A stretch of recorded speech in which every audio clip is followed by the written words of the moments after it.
Good afternoon, everyone, and welcome to the hotel session today, where we're going to tell you everything you need to know about the NABERS Hotel tool. So I'm Sara Rathborne. I'm the sector lead on the NABERS team, and presenting with me today is Dr. Paul Bannister, who's the Director of Innovation at DeltaQ and led a lot of the consultation process. If you do have any questions throughout today's session, please put them in the chat box. We're going to do our presentation for 30 minutes, and then the last 15 minutes will be time for us to answer any questions that you may have. So what we're going to cover today, 3 main sections. First bit, why NABERS, relevance to you as hotel users and hotel operators, and a bit more information on that. Then Paul's going to run through the industry consultation results, and third bit on taking action and what's coming up in 2020. So why NABERS? Some of you have seen this before, but we really try and make sure our ratings have 2 core principles to them. One is metered performance. So we make sure we get metered data from sites for gas, electricity and water that correlate with the utility bills, and that gives us a really true understanding of performance at site.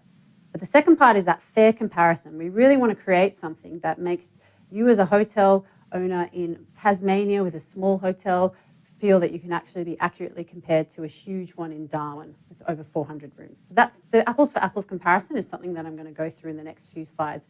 It's pretty much the core of how we create our rating.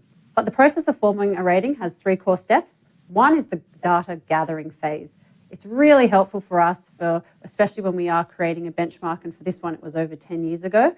Paul was involved in that, where we get all the hotels that we can get information, and in that data gathering process, getting as many of the smaller, older, quirkier, unique amenities really helps us form a robust tool. But in that data gathering phase, we ask for many different inputs because each sector has unique characteristics that help us form the end rating. So we ask for many different inputs, and then the inputs that are the most statistically significant and have the highest correlation to energy is what then goes into the inputs for a NABERS rating and forms that benchmark outcome. So you can see the third part is that scattered graph of all the different sites from everywhere, and then through the middle is the benchmark, which forms 3 stars, and then the 0 to 6 stars is the outcome. So something quite technical proves to be quite easy to understand for someone who may not fully understand the whole rating process. But for hotels, the unique inputs that go into our rating is hotel size. So again, if you are a 100-room hotel compared to a 400-room hotel, those are adjusted into the tool. And a climate. So if you are in Western Australia, where it is quite hot most of the time, as opposed to Victoria, where there does have more cold climate, climate is a key consideration. And how big or small your conference facilities are, that is also an adjustment that we take in.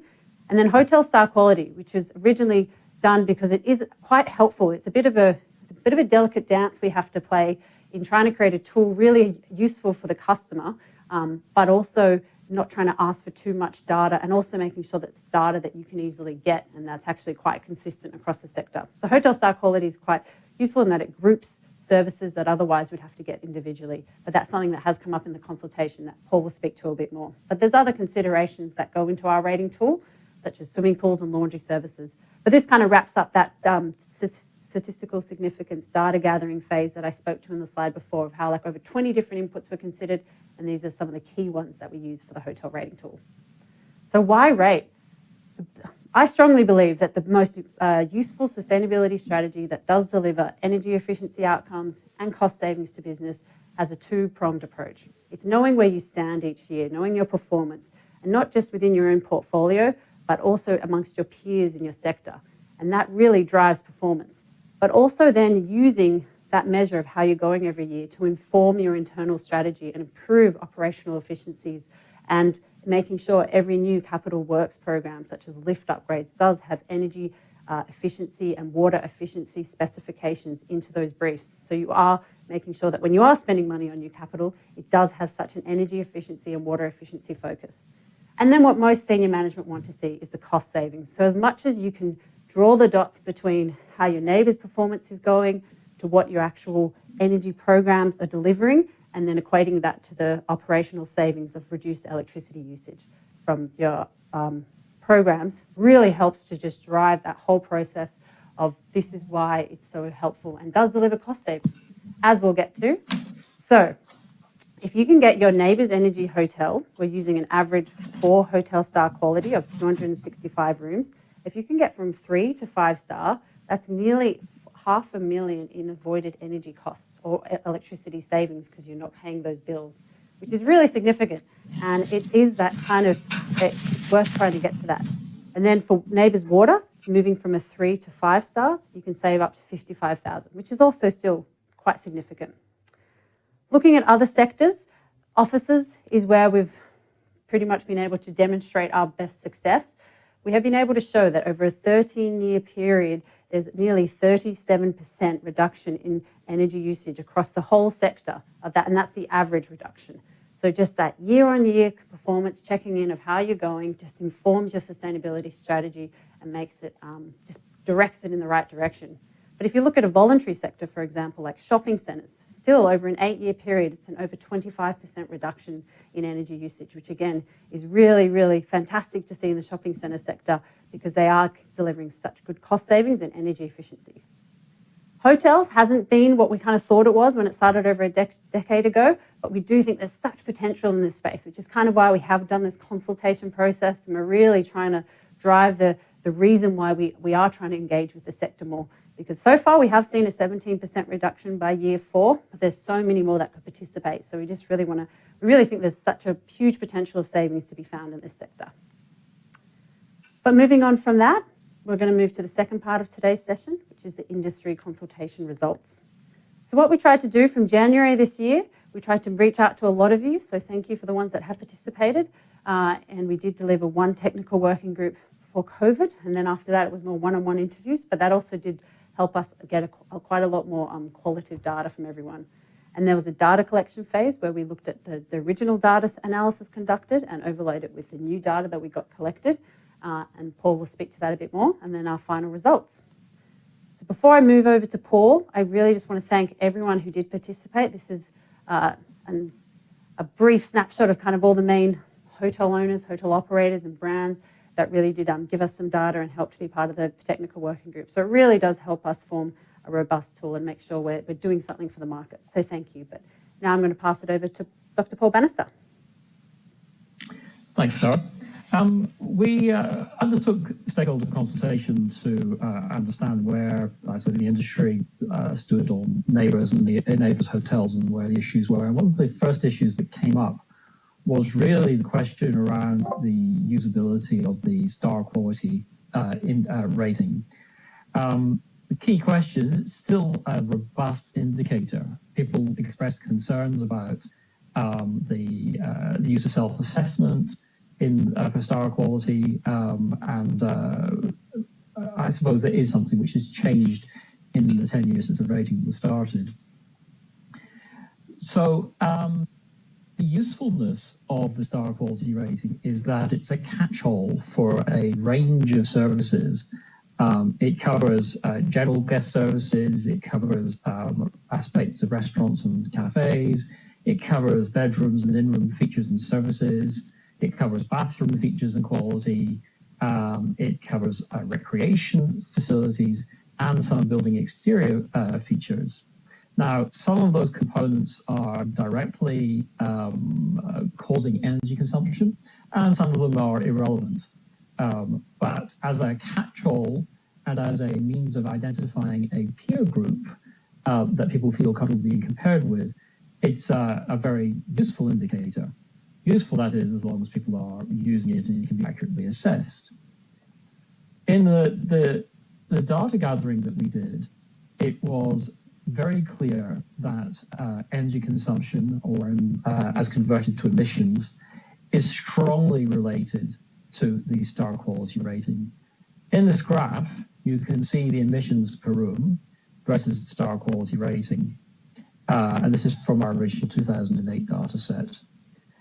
You can see that between 2 stars and 5 stars, the emissions per room increase by a factor of 5 or 6. So it's a very, very substantial increase. And there's a lot of components that go into that. And so we spent some time during the current process just backing out, why is it that star quality is so important? So one of the strongest drivers for star quality is the room size. Basically, as everyone would be aware, lower quality hotels have smaller rooms and higher quality hotels have larger rooms. And looking at the data that we're able to gather between 2-star and 5-star, there is about a factor of 2.5 in the room size. So basically, by itself, room size explains about 40% of the effect of the star quality rating. There are other facilities that also correlate with star quality rating. One of these is conference seats. In this graph, you can see that the conference seats go from close to 0 in the lower quality ratings to around 2 to 3 conference seats per guest room in the 5-star, with a reasonably strong correlation between the two, although also some independent variation as well. And of course, with the conference seats, you get a conference catering facilities, you have additional circulation areas. So all of that increases the total area of the hotel above and beyond the area in the rooms. Similarly, one of the factors that's assessed in the star quality rating itself is the number of meals served by the restaurant. And this shows in the data that we've got, where you can see that the number of food covers per restaurant seat increases from a very low number in the lower quality hotels to around 3 per day, because this is a number per week. So around 3 meals per day in the high quality hotels. And that again, of course, has an obvious implication for energy consumption. In the next slide, you can see that the swimming pool area is also correlated with star quality, somewhat weaker, but it's still present that larger hotels have higher quality hotels have large swimming pools. No great surprise there. So with all of these factors contributing to star quality, you can see that star quality is a significant driver for energy consumption. So in responding to the industry's concern that the star quality rating is not necessarily being used as much or as consistently as it was 10 years ago, we looked at 3 options for where we would go with the rating. One is to change nothing, to stay with the existing quality rating and the existing rules around that. Option 2 is to stay with the existing hotel quality rating, but provide some alternative means of determining the rating in the event that there isn't a formal rating. And option 3 was to go back to that correlation we saw previously about room size and say, well, actually, room size is a pretty good indicator. So we could use that as an alternative to using star quality full stop. So if we look at option 1, the no change option, the thing to be aware of is how NABERS currently deals with the star quality rating in the event of an unofficial rating. What the current rules say is that if you have an unofficial rating, you need to compare your hotel, the one that you're rating, with ones in the geographical area, looking at the rack rates to establish the comparability of cost between hotels. And if you have other hotels that are rated, have a star quality rating that's similar with a similar cost, then that is a validation of the unofficial star rating. So a little bit messy, perhaps, as a methodology, but one of the ways that certainly can be used and has been used successfully. Option 2 is to say, okay, well, some of the feedback we had with option 1 was that rack rates are no longer really a driving factor. the world has moved on from there, so perhaps we need to look at alternatives. So the alternatives say, well, there's all these other things that are correlated with star quality rating that we've identified in those previous graphs. So conference seats, restaurant seats, non-room, so facilities outside the room, swimming pool size, and other factors that correlate with particularly, I suppose, a combination between the guest experience of what quality means and the factors of hotel quality that have the strongest impact on energy consumption. Option 3 is to say, well, that's all very well, but nobody's using the star quality rating anymore, so let's just go with room size. And in this graph here, which is a repeat to some extent of the previous graph, you can see the strong correlation between room size and star quality rating. We also added the service departments data because that comes up in our next consultation question. And it's just interesting to note that that service departments sit obviously at a higher average room area. So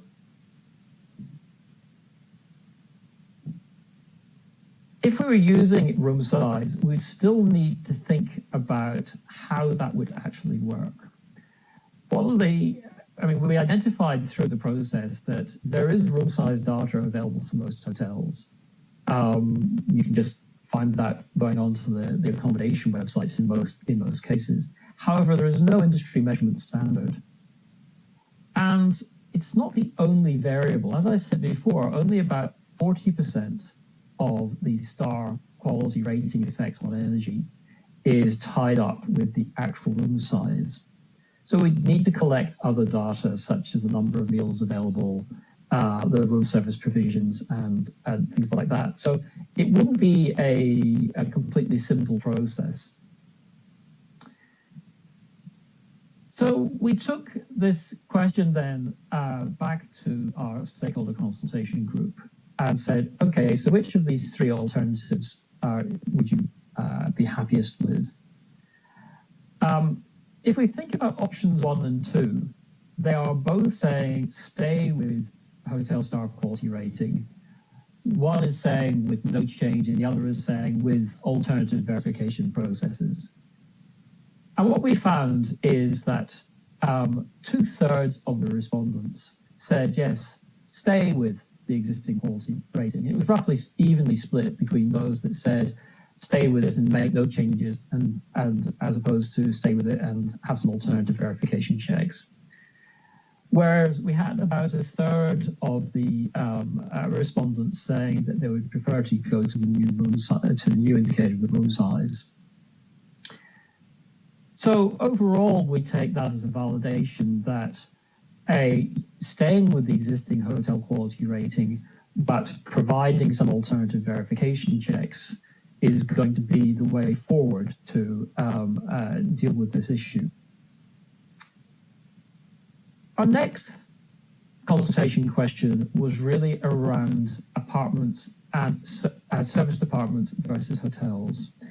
Obviously, from a guest experience point of view, service departments and hotels are in many ways interchangeable. I mean, as a regular hotel guest myself, I go onto the websites, I book, and sometimes I find, oh, today I ended up in an apartment, yesterday I was in a hotel. So for many people, they're much the same. So it would be good to be able to talk about service departments and hotels using the NABERS framework in a consistent manner. Currently, NABERS Hotels doesn't really deal with apartments. It was not written for service departments, although you can obviously still use it. So we went through an exercise of looking at data for service departments versus hotel data, and this is based on some data that we collected from the stakeholder consultation group in the current exercise. And we identified that the service departments outperformed the hotels by a reasonably significant margin, specifically by a statistically significant margin. So that opens up a question about, well, is that reflecting that service departments are just a lot more efficient? or is that reflecting that they're not really comparable in the same scale? If we look at the room size and greenhouse gas emissions, you can see that they do operate as two quite separate groups. And that's not that surprising. In a service department, you've got a lot of space. It is generally less heavily serviced than in a hotel room. And you also have tendency to have much less non-room area and lower level of external facilities than in an equivalent hotel. So, and indeed, if we look at the facilities, this is a graph built up of a series of four to 5 star service departments compared against a comparable sample of 4 to 5 star hotels. And you can see that in all areas, rooms, the number of rooms, the conference seats per room, the restaurant seats per room, the restaurant covers per seat, and the pool area and laundry, the service department has significantly lower facilities than hotels. So to some extent, the comparison of one to the other is biased by the effect that we're not quite comparing the same thing.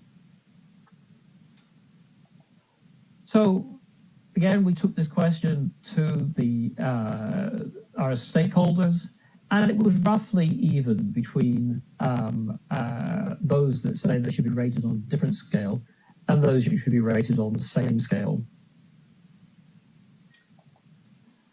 So where does that leave us with our conclusions? Well, the first thing is that the first conclusion is that the tool is fit for purpose for hotels. We've identified and validated the tool, found no structural issues. We've identified that there is potential and value in providing some refinements around the hotel star quality claims, particularly in an environment where a lot of those are self-assessed. And we've also identified that further work is required to be able to fairly apply the tool to service departments so that we're keeping that apples for apples comparison. And I'll hand back to Sara to complete the presentation. Thanks, Paul. So, next step for NABERS. Really, one of the main things we do want to communicate is, the tool did show to be fit for purpose for hotels, and the current rules are still valid. But we do need to do a bit of work around alternative verification methods. So that means that we were surprised in the consultation to find out that many more hotels were being self-rated than having a certified rating. And so that is something we're going to work over the next 12 months on aligning to some of the industry standards that are certified so that hotels that self-rate at 5 stars, our assessors can do a few extra steps. So alternative verification methods, that's what that means. A few extra steps to make sure that hotel does deserve to have that 5-star claim, because obviously the higher the hotel star quality, the more compensation they get for their energy usage. Another thing we're going to be working on is really trying to understand a bit more about service departments. So there was only 13 service departments in this that provided data for this consultation. That was useful to kind of give the results that Paul did go through. But we really just want to assess the performance over the next 12 months and just see where it lands, kind of see more, especially more older service departments come in, and we've had a few more newer, fresher, more efficient ones come in. So just really seeing a more of the market participate would be really helpful, because then once we have sufficient data, then really we can assess properly whether an adjustment is required to the current benchmark or an additional scale is warranted. So last part of the presentation today, taking action and what's coming out of 2020. I don't think it's a year that any of us predicted to have. Hotel sector in particular, it's going to be a year you talk about for many, many years to come. So I guess we've just tried to do our small part as NABERS, which is to provide our fee for the NABERS certification fee for hotels until June 30 next year is free. So if you get a NABERS energy rating or a NABERS water rating for hotels, that fee from our side is free. That hopefully can just kind of stimulate a bit more growth and push those sustainability strategies a little bit more. But another thing that we've seen, especially through the SDP work and City of Sydney, is everyone's interest in waste. Waste does have a lot of potential cost savings in it. And it also is just something that customers want to hear about. Craig Brewcastle's been emceeing the conference today, if you haven't been a part of it, and he's obviously was one of the leaders in War on Waste to kind of show that and really amplify that message. So we do have a platform that does visualize performance. And if you haven't really looked at waste before, the best thing is kind of seeing how you're going, and also that visualization of your material streams, month-on-month comparison, recycling rate, waste intensity generation. Those are kind of key metrics that you can start to look at and then set a benchmark and try and get better at it. So that's something that we do have around the waste tracking platform. Another thing is if you are on a carbon neutral or net zero emissions journey, we do offer we align with Climate Active to offer a carbon neutral rating. And that is actually also free, the NABERS side and the Climate Active fee for the next 12 months until June 30, 2021. So that should hopefully help prompt a few more net zero emission trajectories for sites and hotels. But they're actually, we're a part of New South Wales government, and there's actually quite a lot of funding options once you get a NABERS rating, and it opens a few doors. That also exists in a few other councils. Queensland and Victoria do have some similar ones. But an example of the ones it's called the New South Wales ESS, the Energy Saving Schemes. They've just released a new method, so you might not have seen this yet. But if you actually get a NABERS Hotel energy rating of 3 stars, and the next year you get a NABERS Hotel energy rating of 3.5 stars, you get to claim that energy benefit, but then you also get to forward claim, and the potential funding available is $64,000, which would really go to help on some operational efficiencies at site. And that's using an average hotel of a 4-star quality, 4 hotel star quality, and average 265 rooms. So again, that information is on our website if you want to hear more about it. And Victoria also has a similar program. But that does wrap up our session today. And now we're actually going to move to the Q&A that I'm going to moderate. We have seen some questions come through. So if you just let me jump on in. I will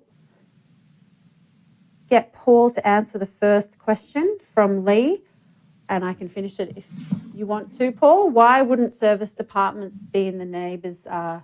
Why would they be in the hotel tool and not the apartments tool? The difference with the apartments tool, NABERS for apartments, is only really assessing the spaces between the apartments, is the common areas. Whereas in a service department, we're actually rating the whole facility, including all of the service departments themselves. So it's more of a whole building rating concept, whereas the apartments tool is more of a base building concept. So as a result, it's a bit of a different tool. Yeah, so pretty much off that, I guess we do look at it as the customers going to a hotel are the same customers that use service departments. So it's kind of how it's categorized. Moving on to the next one is from Robin, guessing it's Robin Power. So how many buildings are being built with multiple purposes, and how is NABERS going to deal about mixed use facilities? So yeah, we have had this come up and we are wanting to work on that over the next 12 months. At the moment, the best way to deal with something like that is to make sure you're sub-metering everything at your site, that if you do have a large hotel and a small retail downstairs, sub-metering is the best way to exclude the spaces. But we are actually wanting to work on something that, especially for larger precincts with multiple different types, being able to offer some sort of option with that. So that is definitely something on the agenda, Robin. We have heard you loud and clear, and we will provide information when we can on how we're going to deal with that. So I'll move to the next one. Tony, I did see this come up before, so I tried to elaborate on it a bit more, but what does the alternative verification method mean? So that was pretty much just at the moment, there is in our current rules, what Paul was speaking to, there is still a self-rating validation that the assessors have to do, and it does have a few different options, but as Paul said, that some of the options at the moment people have said are maybe not the best options. So the alternative verification method is trying to align with some of the industry standards like ATIC, and really trying to make the assessor do a bit more of a thorough criteria check to make sure that the self-rated hotels actually are at those star quality claims, so that the ones that are getting the certified star quality kind of aren't at a disadvantage. We're just trying to keep it quite fair, without obviously, as I was saying before, that delicate dance of trying to get too much information and bother, but just trying to find the right amount of things to ask and to really just be able to be assured that that hotel does deserve its star quality claim. Okay. There was still a third of the participants considering room size. Is that off the table? At this stage, it is, because the overwhelming response, over 2/3 were still happy with hotel star quality. I think from my experience of the consultation, I think when people kind of understood that that hotel star quality was a grouping of services, and then otherwise we'd have to do room size along with other potential data collection mechanisms, it did actually prove quite good if we make sure that our alternative verification measures are a bit more substantiated. Is there anything on that you wanted to say, Paul? Yeah, I think one of the conclusions that came out of the work as time developed was that the facilities outside the hotel, the facilities outside of the room, were a very important part of understanding the I suppose the guest perception, guest experience, as well as being very important in determining the energy consumption. So we felt that it was by itself was too one-dimensional indicator, and then I mean, I actually did a benchmarking exercise to look at the feasibility of using rooms, and it can be made to work, but you actually still have to gather a lot of other data, so it actually makes the rating more complicated. So we felt that there was a better way forward that takes attention to those things that and in understanding the star quality or equivalent, but doesn't then leave us with the question of how to measure every room. Yeah, exactly. We've had a question in from Sanjita. Can you explain further the funding mechanism that makes up the $64,000 in savings? Yes. So under the energy saving schemes, ESS, in New South Wales, as I said, Victoria does have something quite similar. But in New South Wales in particular, once you get a NABERS rating, it opens quite a few extra doors for funding options. So for this new method, it's called Method 2, and it is new. It allows you to, once you have a NABERS rating, so you get your first year of a NABERS hotel, you can do 3 or 2.5 star, whatever it is. But if the next year you get a 1/2 star improvement or more, you can then claim that difference of what you got the first year to the second year, and then you can forward claim up to 3 years. So it's pretty much, you're claiming what in the past with other methods, maybe you claim each year, you can pretty much claim a bit more, and they actually just have offered more funding. So you backwards claim and you future claim up to 3 years, and you get it all at once. And that's what the $64,000 is. And ESCIs are usually, we use quite a conservative estimate for ESCIs. So ESCIs are traded on the market, but at the moment they're priced at $29. And those savings were only with a $20 ESCI price. So we were trying to not inflate it.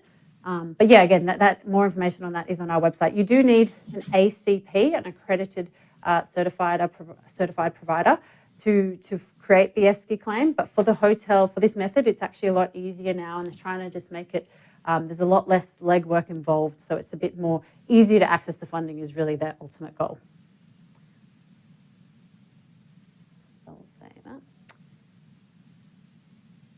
We've got another question on what does the climate active certification involve, and can you expand on this? Paul, do you want to start it, and I can finish what you... Oh, I would have thought that was one of your question for you. Okay, sorry. All right, I just feel bad that I feel like I'm hogging it. No, sorry, all right. That's okay. Okay, so the climate active certification, pretty much if you're on a carbon neutral journey, you get a NABERS energy rating, and there's also a NABERS waste rating option, but there's pretty much different options available to be able to claim carbon neutrality. You can do ratings each time, but the minimum one is you do need a NABERS energy rating. And then you can, at the end of it, once you've understood, because obviously to be carbon neutral, waste needs to be considered, and it's scope 2 and 3 emissions. So it's pretty much trying to just validate all those claims, and that's why we align with Climate Active. And so you can get a carbon neutral rating using Climate Active through our NABERS ratings. I hope that's answered your question. It's hard because there's no feedback, but again, please, if you have any more on that, get in touch with us because we can happy to go into a lot more detail. Okay, Hopefully this is for you, Paul. I've been hogging them. All right. Sorry if I missed this bit of the prezzo. How does NABERS hotels relate to the low provision hotels like backpackers, hostels, or motels with limited shared facilities? Do you want to start that? Yeah. To a large extent, the answer is it doesn't. The bottom end of the rating scale is a 2-star hotel, which is still a hotel with separate rooms for separate guests. So the benchmarking data does not really extend below that. So the original formulation was very much focused on business hotels as opposed to backpackers because they're relatively high intensity. From I suppose from a global strategic perspective, one needs to recognize, we're just looking at those graphs that I presented previously about how the energy intensity changes with the quality. By the time you get to backpackers, these are facilities that are using very, very little energy per guest. So strategically, they're somewhat less important than other facilities. In essence, if you wanted to go down the path of defining such a thing, which I think is technically entirely feasible, you need to go through a completely separate exercise and define a separate tool, because it would be probably another factor of 5 below any data that we've got in terms of energy intensity. Cool. Thanks, Paul. In saying that, we do in our hotel tool allow resorts to get rated and service departments still. So that is, and we do allow most motels, as Paul was saying, so if they're 2 stars and above, it can currently fit. Okay, a couple questions on is NABERS rating mandatory for hotels? If so, from when? And then last year, the federal state energy ministers committed to preferencing hotels. What are the next steps on this? So I guess we can't personally comment on the federal government's next steps. We haven't been privy to anything. I do personally have an opinion that maybe COVID would have obviously delayed anything that was going to be happening, and we haven't heard of any new indications of any changes really. So I think just with 2020 being the year that it has been, there's no real update on that, I'm sorry, and it's not really something that as NABERS we can answer to. Okay, I think we've only got one more question, which is if you want more information about what we've covered today, is it on the website? There is a hotel page on our website that actually has a new fact sheet that we finished yesterday that hopefully gives you, I hopefully say, the A to Z of everything that you want to know to maybe try sell it internally and just understand it in purpose to you and things like that. So that is on our website. But again, there's also a NABERS general email that you can always email, and it will get flicked to people like me and we can answer your questions, and I'm happy to catch up, present to your companies internally if it helps with kind of promoting that engagement. Very happy to hear, to be in a closer relationship with everyone. Okay. I think that is it. So we might actually wrap that up for today with only a few minutes left. We're going to close out this session, and thank you very much for your time. And we're going to finish off with Carlos and Craig wrapping up the conference for today. But thank you very much for tuning in.